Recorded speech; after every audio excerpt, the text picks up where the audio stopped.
Bienvenidos a un nuevo programa de Espacio San José. Hoy vamos a dejar una enseñanza pastoral para que puedan trabajar, que está basada en mi último libro, Me amó y se entregó por mí, el cual pueden adquirir haciendo clic en el link que está en la descripción.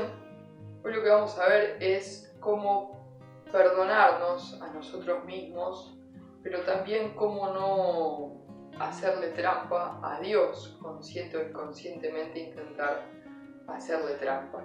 La vez pasada habíamos visto a Zaqueo, habíamos dicho que este personaje bíblico había tenido una multitud que le decía vos no podés, ¿no? Y también hubo una mujer en la Biblia, en el Evangelio, que fue perseguida por otra muchedumbre. Su encuentro profundo con Jesús es testimonio de amor, de arrepentimiento y de misericordia. La palabra, que en este caso es Juan 8, del 1 al 11, nos narra que Jesús había bajado del monte de los olivos y se había puesto a enseñar cuando unos fariseos le acercaron una mujer que había sido encontrada en adulterio. Su objetivo, más que castigar a esta mujer, era poner a prueba a Jesús, ¿no? Nos dice eso la palabra, que el objetivo de ese grupo de gente no era tanto castigarla a la mujer, sino poner a prueba a Jesús, a ver qué hacía él, porque según la ley judía debía ser apedreada. Jesús primero no les respondió, ¿no? Esa escena de Jesús escribiendo en la arena, y después dijo una frase que quedó grabada en muchos creyentes y en muchos ateos. El que no tenga pecado, que arroje la primera piedra. Todos se fueron de a poco, comenzando por los más ancianos, porque eran los que más pecados tenían, y Jesús añadió, yo tampoco te condeno, vete, no peques más en adelante, ¿no? Entonces Jesús se queda hasta el final porque él no tenía pecado, pero tampoco la condena, y la invita a irse y no pecar más. Pasa algo parecido con el hijo pródigo, que es Lucas 15 del 11 al 32. Dios ve cuando estamos rotos por el pecado, por la falta de amor, y nos invita a volver a Él. Él tiene preparada una fiesta para nosotros. Él nos perdona, nos propone volver a su casa para repararnos, para restaurarnos, y se deleita en abrazarnos y quiere regalarnos su perdón. Ambas palabras tienen algunas cosas en común, también tienen en común cosas con la palabra de Zaqueo, y es lo que hace al pecado, al arrepentimiento y al perdón. La primera cosa que tiene en común, y acá es interesante ir profundizando, es el encuentro con la verdad de las cosas. Si quieren pueden anotar. Primer punto, el encuentro con la verdad de las cosas. El hijo pródigo le había pedido al padre la herencia y se había ido a hacer una vida licenciosa. Cuando no le quedó más que hambre y soledad, se chocó de frente con su gran verdad. No podía seguir viviendo así. Había hecho mal en irse, había hecho mal en malgastar los bienes, ¿verdad? Ver con claridad lo hizo arrepentirse y regresar.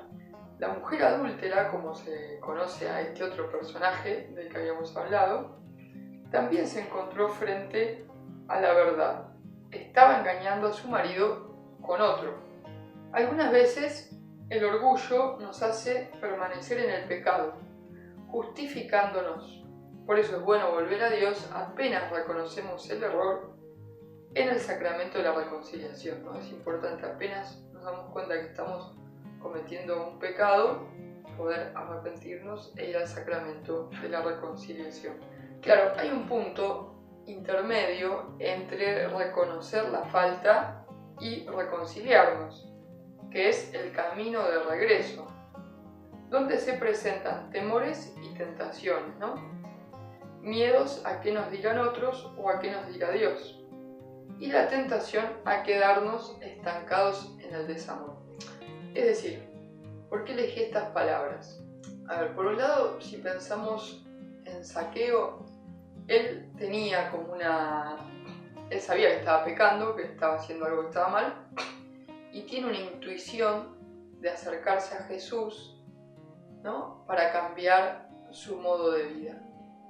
Todos los demás lo acusan, la multitud lo acusa, y él se anima y se acerca a Jesús, y claro, en el encuentro con Jesús se convierte su corazón y decide dejar de hacer lo que estaba haciendo. De hecho, decide reparar su falta y darle si a alguien le dice mal, dice Zaqueo, bueno, le voy a dar más, le voy a dar más dinero porque bueno, él era recaudador de impuestos.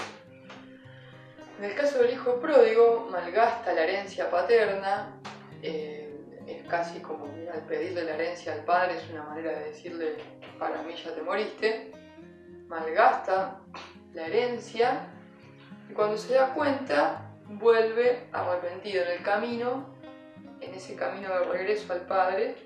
También podría haber pensado, soy demasiado pecador como para que mi papá me acepte, mi hermano mayor me va a querer matar, no me lo merezco, el perdón, o podría haber pensado, puedo seguir intentando permanecer en el pecado y seguir haciendo cosas desde ahí. Bueno, regresa, el padre lo perdona, ¿no? Y le devuelve la dignidad con ese gesto de ponerle el anillo, le devuelve la dignidad de hijo amado. Ahora, con la mujer adúltera es un poco más difícil a veces de pensar. ¿Por qué? Porque la cultura, porque en este tiempo presente hay muchos espacios dentro y fuera de la iglesia que usan esta palabra para justificar el pecado. O sea, pareciera que hay dos bandos muy fuertes, ¿no? En un bando se encuentra solamente la mujer que cometió adulterio y en el otro bando están los fariseos que la quieren apedrear. Claro, muchos ponen a Jesús del lado de la mujer como si Jesús estuviera avalando el pecado, el desorden de amor que tenía esta mujer, esta persona. Y Jesús no lo está avalando. Jesús lo que le dice a la mujer es: yo no te voy a apedrear, quédate tranquila, no te voy a lastimar, no te voy a castigar. Y el último versículo le dice: andá tranquila, que no te voy a apedrear, pero no peques más. O sea, deja de engañar a tu marido, básicamente eso es lo que le está diciendo Jesús. Y este es un punto interesante porque lamentablemente esta palabra, incluso dentro de seminarios catequísticos donde se forman formadores, se lee hasta el penúltimo versículo, ¿no? Hasta el versículo donde dice, Jesús le dijo, yo tampoco te condeno.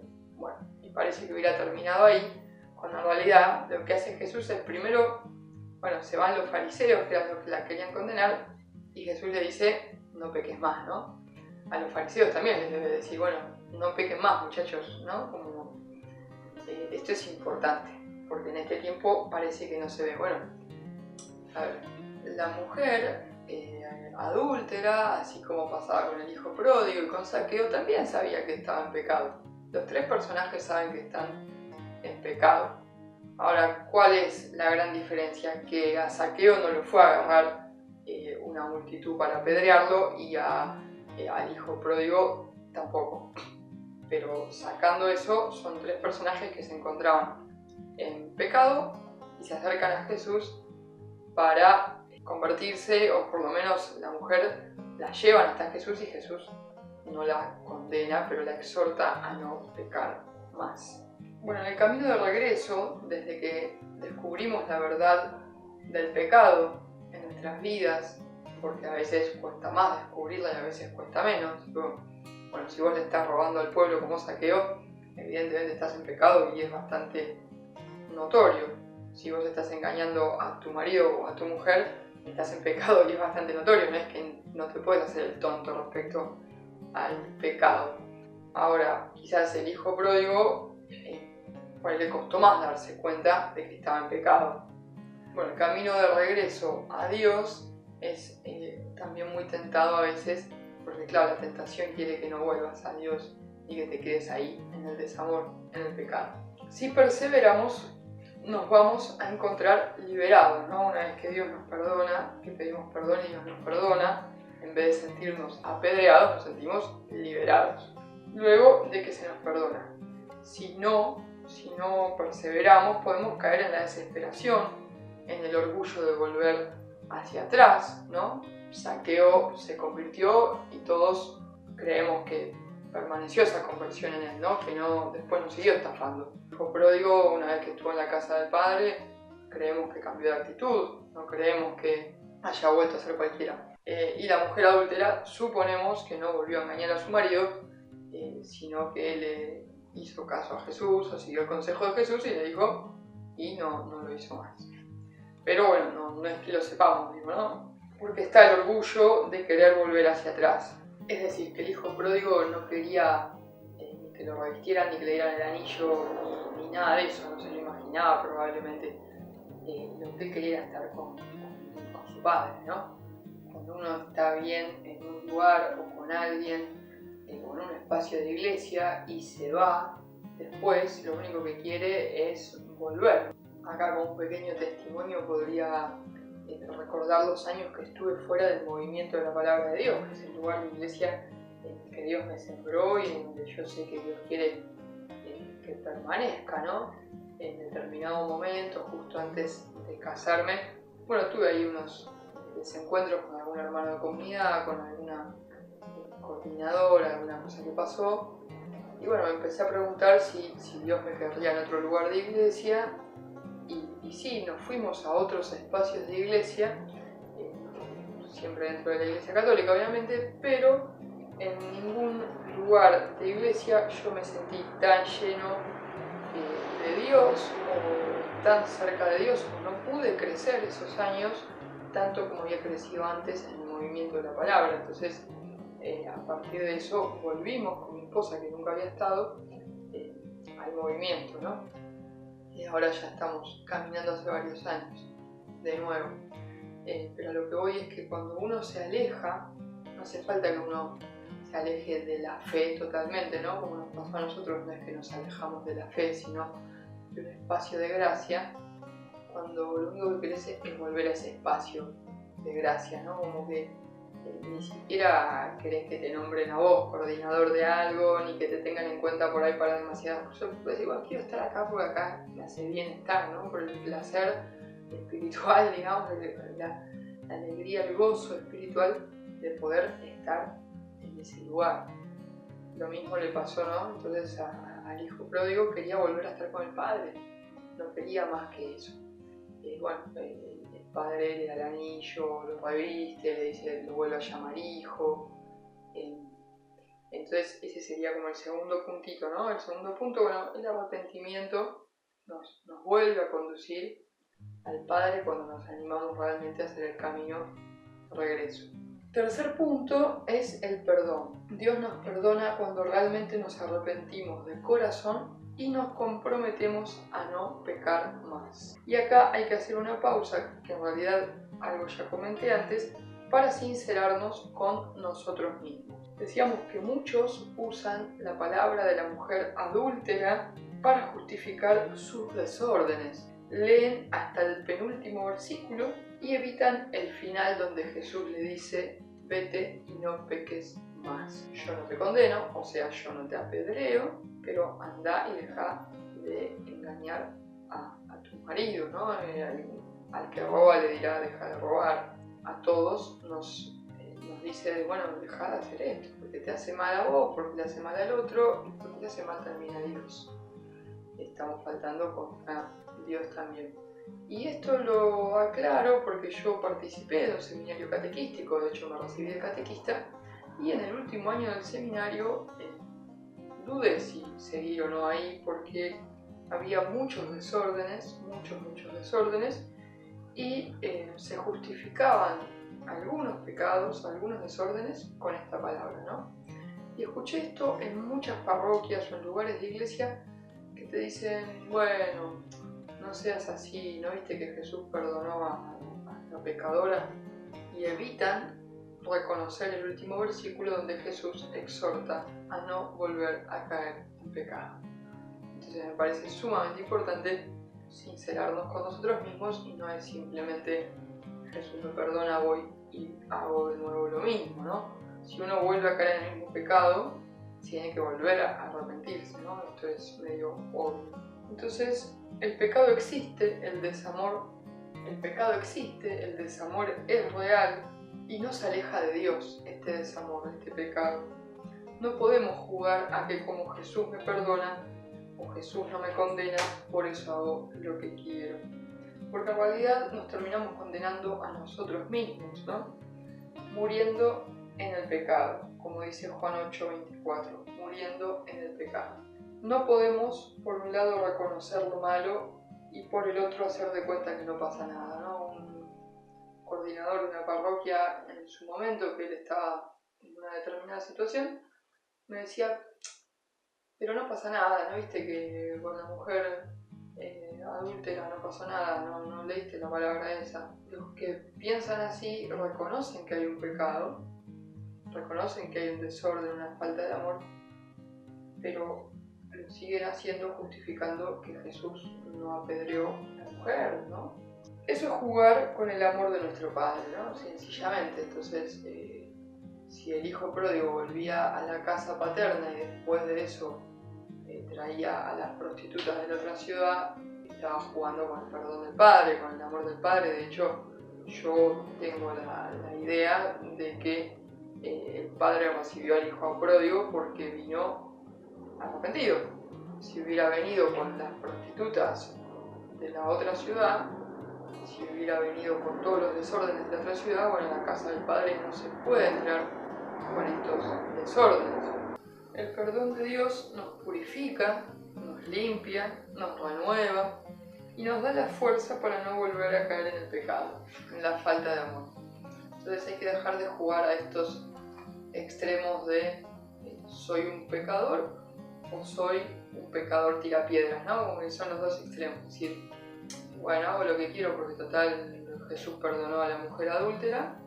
O el otro pecado es, bueno, quiero apedrear a alguien. Es como los dos, estás mal, digamos, lo que está bien es lo que hace Jesús, que perdona, que no condena y que exhorta con amor y le dice, vete y no peques más. San Pablo nos dice que queriendo hacer el bien se nos presenta el mal. Esto lo dice en Romanos 7 del 14 al 24.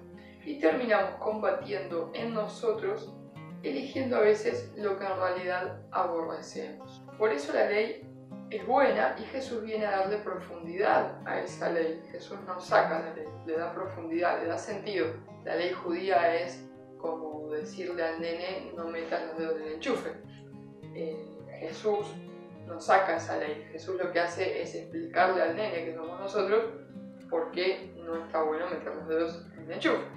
Entonces una cosa es la ley, otra cosa es la explicación de la ley, que no la invalida, la llena de sentido, para que no solo la practiquemos, sino que la comprendamos. Cuando nos creemos ilimitados, faltamos al amor. Por eso es justo dejarnos modelar por Dios. Pero aunque la gracia está con nosotros, vivir en el amor es una opción diaria y constante. Acá hay dos realidades que me gustaría nombrar, ¿no? Por ahí ciertos espacios de iglesia, no sé, quizás hace varias décadas, ¿no? En los 80, 90, por ahí apedreaban, ¿no? Más que explicar el porqué de la ley. Bueno, ¿por qué no es bueno hacer esto? Bueno, lapidaban a la gente. Ahora esos mismos lugares de iglesia, quizás, o muchos, directamente dejan que pase cualquier cosa. Es como se fue de un extremo al otro, ¿no? El mismo lugar que en los 80 me decía vos sos un pecador porque hiciste esto y lo otro y que pin, que pan, y me apedreaba y no me explicaba nada.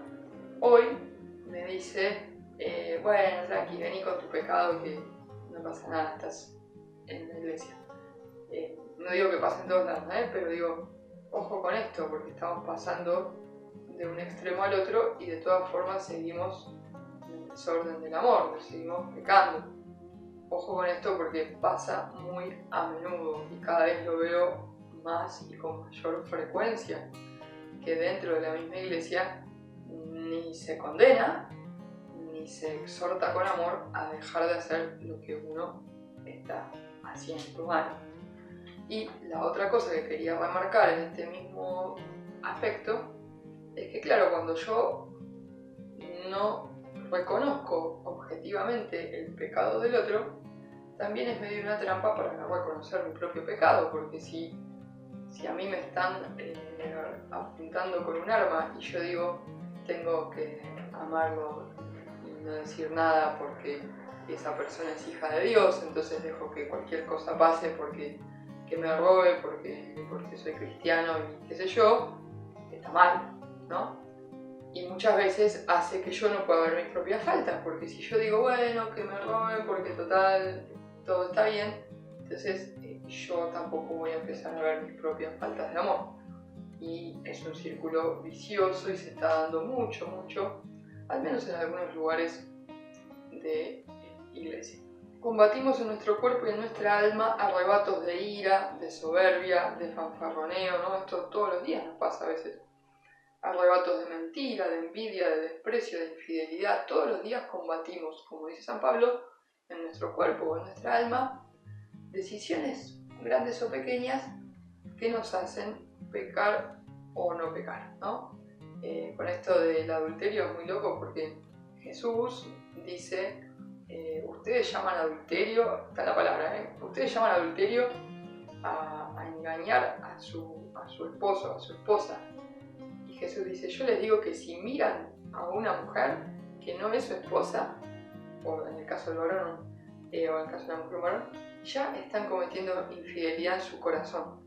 Oh, ¿no? Siglo XXI dicen, ay, no, ¿qué está diciendo? Bueno, pero lo dice Jesús, ¿no? Lo dice Jesús. Y se horrorizan porque piensan que el mal dejó de ser mal con el cambio de época. Bueno, bienvenidos a la gran verdad. Dios es eterno, su palabra es eterna. Y la realidad es que lo que estaba mal ayer sigue estando mal hoy. El pecado no deja de ser pecado porque las épocas pasen, digamos, ¿no? Jesús lo dijo bien claro. Bueno, todos los días combatimos esas decisiones de hacer o no hacer algo que nos hace caer en pecado. Combatimos y en todo salimos vencedores cuando nos ponemos bajo la custodia de Jesús, de su sagrado corazón. Cuando tomamos la armadura del cristiano, como dice en Efesios 6, y buscamos la verdad de las cosas, una verdad que no se disfraza, que es profunda. Hay que buscar la verdad de las cosas y esa verdad no se disfraza. Y si caemos tenemos la opción más hermosa que es arrepentirnos, levantarnos y volver a intentar. Pero en todo esto, hermanos, no podemos caer ni en la pereza ni en el autoengaño, ni en la comodidad de decir sigo pecando porque Dios me perdona. Dios es amor, Dios es bueno, pero Dios no es manejable, Dios no es manipulable. Si pretendemos manipular al Creador, nos terminamos alejando de Él y de nosotros mismos. No usemos la palabra para escudar nuestro mal obrar. Hay gente que cita a San Pablo con esta cita que dice no hago el bien que quiero sino el mal que no quiero, para justificar sus desórdenes, ¿no?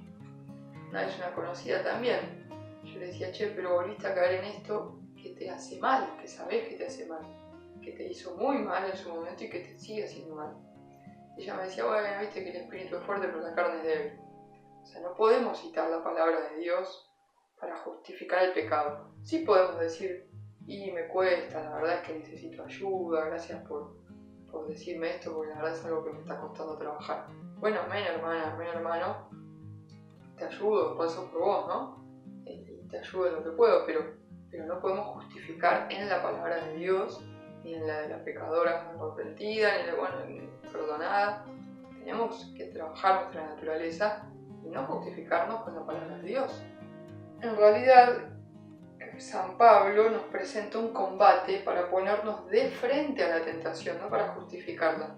Si nos dejamos modelar por el pecado, excusándonos en Dios, vamos a terminar en una angustia espiritual cada vez más grande. Por eso, combatamos con todas las armas que nos da el Señor para salir en todo vencedores. Seamos fieles al amor y a la vida, pese a todo.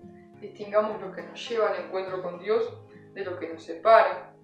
Cuidemos la vida en Dios, el alimento que nos fortalece, los sacramentos, la vida comunitaria, la alegría de ser familia cristiana que ama y camina. Cuidemos de nosotros y de los otros. eligiendo lo que es bueno para el bien común. Animémonos a renunciar en el nombre de Jesús al mal, al pecado. O sea, yo renuncio en el nombre de Jesús a todo pecado, a todo mal, al enemigo, ¿no? Y hagamos un acto de renuncia. Jesús se presenta duro con el pecado, pero no con el pecador. Aprovechemos en el buen sentido esto, no para excusarnos y seguir en el desamor, sino para convertirnos a Dios. Como a la mujer adúltera, Jesús no nos condena y nos invita a no condenar a los otros. Él quiere liberarnos del pecado que nos arrebata el alma y el corazón, ¿no? O sea que Jesús, igual que a la mujer adúltera nos dice: yo no te apedreo, pero deja de pecar.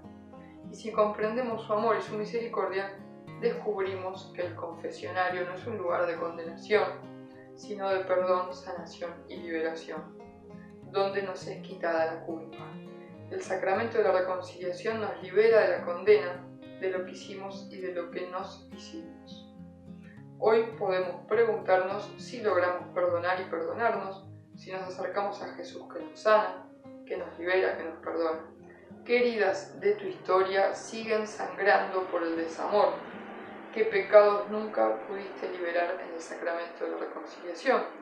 Anímate a ser libre de la esclavitud del pecado. Que así sea. Bueno, si este video te gustó, como siempre te digo, a Dios lo que es de Dios y a YouTube lo que es de YouTube, necesitamos, para poder crecer con este proyecto de trabajo, familia, trabajo y misión, necesitamos que nos dejes un comentario, que nos dejes un like, que compartas este video con otras personas. Es necesario porque es la forma en que YouTube hace que crezca y muestra las cosas, ¿sí? No es para regodearnos en nosotros, sino para que YouTube nos deje crecer, básicamente. Así que si sos tan amable de darle like, compartirlo, de suscribirte al canal y apretar la campanita para que te avise cuando hay un nuevo video. Estamos súper agradecidos. Que Jesús te bendiga mucho y que María te acompañe siempre.